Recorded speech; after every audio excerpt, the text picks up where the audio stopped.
Listo. El día de ayer nos quedamos hasta la parte de las preguntas para seleccionar la población como tal, cómo vamos a seleccionar la muestra y después con respecto a los criterios de exclusión y de inclusión. Eso lo vimos el día de ayer. Sin embargo, el día de hoy voy a recordarlo para que exista una línea de la clase del día de ayer y del día de hoy, que el tema se vaya como lineal, que tenga sentido, ¿sí? Entonces, cuando yo selecciono mi población, que es muy amplia, por ejemplo, unos estudiantes de alguna carrera de universidad, ¿sí? Pueden haber muchísimos estudiantes, pero yo necesito escoger la muestra porque como son hartísimos estudiantes, son diferentes gustos, diferentes edades, diferentes criterios sobre la carrera, entonces yo tengo que seleccionar una muestra. Puedo seleccionar por ciclo, por semestre, o también puedo seleccionar la edad de los estudiantes. Entonces, yo aquí estoy minimizando mi muestra. Y pueden haber criterios de inclusión, por ejemplo, que sean de una ciudad en específico, que hayan entrado a la universidad en tal año, y de exclusión, quizás que no sean del lugar en donde yo quiero que hacer mi muestra, que no tengan la edad que yo quisiera para poder aplicar las herramientas de investigación. Ahora bien, ¿cómo cambia esto con respecto a los emprendimientos?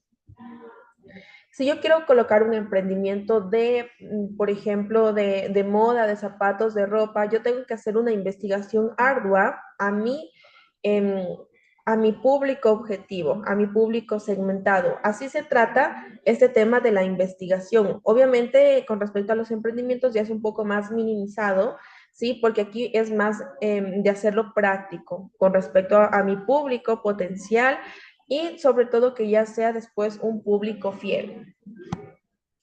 Voy a continuar. ¿Entendido hasta ahí? Sí, listo. Listo. Ya, todo esto es en tema referente a la investigación. La investigación es un proceso, no es lineal, son por etapas, son por fases, en donde yo tengo que hacer un stop, un pare, para poder investigar cada etapa. Ya vamos por la descripción de las variables de la investigación. Cuando yo hablo de variables, me refiero a lo cualitativo, a lo cuantitativo. A lo cualitativo, las cualidades, características, descripciones, y cuantitativo, ya me refiero al ámbito numérico. Yo puedo representarlo en barras, en gráficas, ¿sí? Todo esto se trata de estadísticas, de porcentajes. Puedo utilizar ya sea la variable cualitativa o la variable cuantitativa, o si es que yo quiero hacer un enfoque mixto. Ahora bien, nos indica aquí en el texto el acercamiento conceptual y operativo a nuestro objeto de la investigación, que entiendo por cada una de las partes del objeto de mi estudio y sobre todo cómo voy a medirlas. Cuando hablamos de medir, eh, la investigación, bueno, sobre todo las fuentes, yo me refiero a las herramientas, utilizar herramientas, entrevistas, cuestionarios, em, grupos focales, fichas de contenido, observación directa o indirecta. O también yo puedo utilizar fuentes secundarias. ¿Cuáles son estas? Las que encontramos en la web, encontramos en libros, tesis, ¿sí? Todo eso. Ya, tengo el diseño de un plan de muestreo con herramientas para recoger datos. Se explica aquí el procedimiento, lugar y condiciones de la recolección de datos. Esta sección es la expresión operativa del diseño de investigación, la especificación concreta de cómo se hará la investigación. Ya lo dije anteriormente, podemos utilizar todas estas herramientas, entrevistas, encuestas, escalas de valoración con respecto a esto para saber si la persona está totalmente de acuerdo, indiferente o neutro, en desacuerdo, totalmente en desacuerdo. Yo voy a medirlas a esta de aquí y después las puedo representar en una gráfica.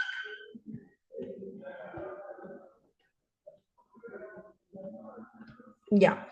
También está el término y revisión del plan de investigación, están el análisis de tendencias y análisis de variables. El análisis lógico corresponde a investigaciones en las cuales las unidades de investigación son pocas, son estudios históricos de casos o clínicos, mientras que el análisis estadístico, que supone el análisis lógico, se utiliza cuando se tienen conjuntos numerosos de datos. Igualmente, como lo dije anteriormente aquí, yo puedo representarla en gráficas y voy a analizar las diferentes variables que estoy aplicando a mi investigación.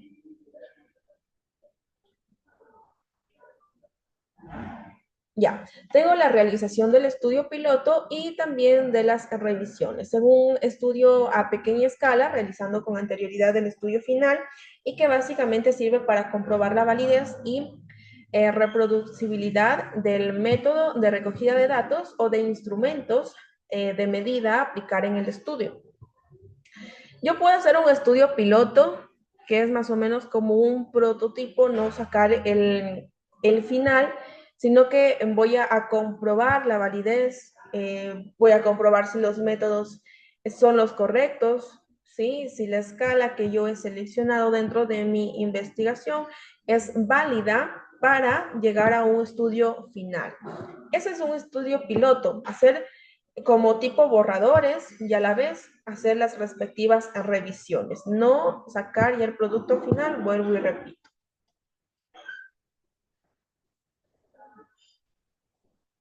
Ya, también está lo que es la fase empírica. En esta fase se realiza la difusión de los resultados, puesto que la utilidad de una investigación depende en gran medida de que sus resultados sean aplicados en la práctica o de que estos consigan ampliar el conocimiento de la disciplina en la que el estudio se desarrolla.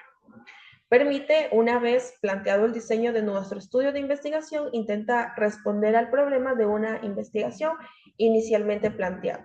Con esto nos referimos, cuando hablamos de fase empírica, es a raíz de observación o de experiencias. Más allá de lo empírico, cuando hablamos de esta palabra saliéndonos de la investigación en general, es cuando alguien sabe hacer algo por sí mismo, él aprendió por sí mismo, ¿sí? Lo aprendió de manera empírica, de manera innata por él, por esta persona. Por eso cuando hablábamos en el libro de emprendimiento de los materiales intangibles, hablábamos de las habilidades que una persona podía hacer. Por ejemplo, un pescador, un carpintero, un agricultor, sí que son habilidades que ellos saben, son habilidades innatas, sí que desde muy jóvenes ellos fueron aprendiendo, primero con la observación y luego con la experiencia, después con la práctica. ¿Ya? De la misma manera retornamos acá en la fase empírica, ¿sí? Que esto es más allá de los datos, sino hablamos de observaciones y también de experimentación, pero dentro de la investigación. ¿Se entiende? Sí, listo. Ya, listo.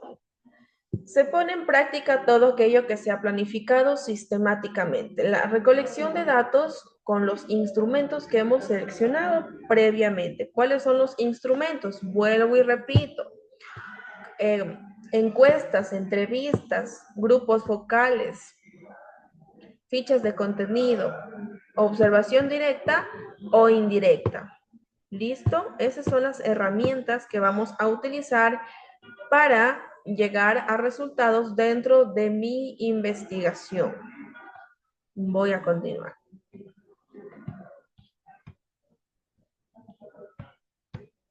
Ya, tenemos el análisis de los datos recogidos, los datos que creemos relevantes, procedemos a analizarlos. Es decir, por ejemplo, si yo aplico un método cualitativo, yo puedo hacer una triangulación de verificación de datos.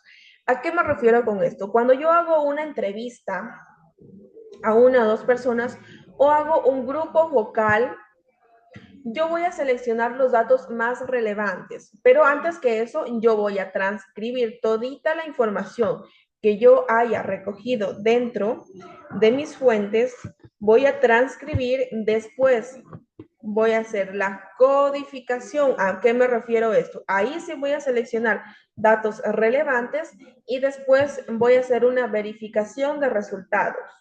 ¿Para qué? Para poder llegar a una conclusión. Listo. Vamos a continuar. Esta es una clase cortita. Simplemente vamos a culminar con los libros que ya hemos visto anteriormente. Con este que ya hemos visto 2 clases pasadas, estamos terminando el día de hoy. Y tenemos también la interpretación de los datos, interpretar el contexto en el que los datos fueron obtenidos, ¿sí? Si nosotros tenemos que seleccionar fechas, tenemos que indicar años, tenemos que hacerlo, ¿sí? Porque ustedes saben que los tiempos van cambiando, se van diferenciando, no podemos comparar estos tiempos con los de hace 5 o 10 años, ¿sí? Todos los días esto va evolucionando. Y tenemos la difusión de los resultados. Ahora sí, ya no estamos hablando de prototipos, de planes piloto. Aquí sí ya estamos publicando los resultados de mi investigación, lo estamos difundiendo a través de la publicación de estos resultados. ¿Sí? Esto nos va a servir para hacer un trabajo, ya sea en empresas, en emprendimientos, etcétera, o inclusive esto les va a servir a ustedes después en la universidad para que puedan hacer trabajos de investigación. Es muy importante dentro del emprendimiento porque el emprendimiento no solo se utiliza para vender un producto, sino también para poder vender nuestros servicios. Si alguien es doctor, es enfermero, es arquitecto, comunicador, periodista, economista, etcétera, tienen que saber vender sus servicios. Y antes que eso, todo empieza desde una investigación.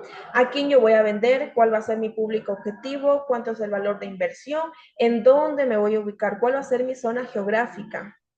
¿Sí? Y sobre todo segmentar el público, que son las personas quienes generan los ingresos para que el emprendimiento se siga manteniendo día a día. ¿Se entendió? Sí, listo. Ya, ¿hay alguna duda sobre el tema del día de hoy o todo está claro para poder terminar con la clase? Todo está claro. Listo, espero que sí. Y nos vemos la siguiente clase. Esta es la última clase con este texto y el último, la última tarea de clase y de tarea de casa. Por favor, presentarla a tiempo porque a veces yo ya califico y hay algunos alumnos que me entregan tarde. Entonces yo tengo que volver desde el inicio y volver a calificar, obviamente sobre menos nota, porque entregan y no me avisan. Yo tengo que estar revisando porque a nosotros no nos llega una notificación de que nos entregan atrasado. Tengo que regresar a volver a calificar, entonces eso también toma tiempo, ¿sí? Entonces tengo que saber calificar y con respecto a las clases, pero no me avisan. Cuando a mí me envían una notificación por el aula virtual, yo ya sé a qué estudiante le tengo que calificar, si está justificado, si está atrasado, pero igual tengo que calificar. Yo ya sé qué estudiante en específico tengo que regresar atrás y calificar, ¿sí? Eso sería todo por el día de hoy. Nos vemos en la siguiente clase y que tengan un excelente día, Justin. Igualmente, Miss. Gracias.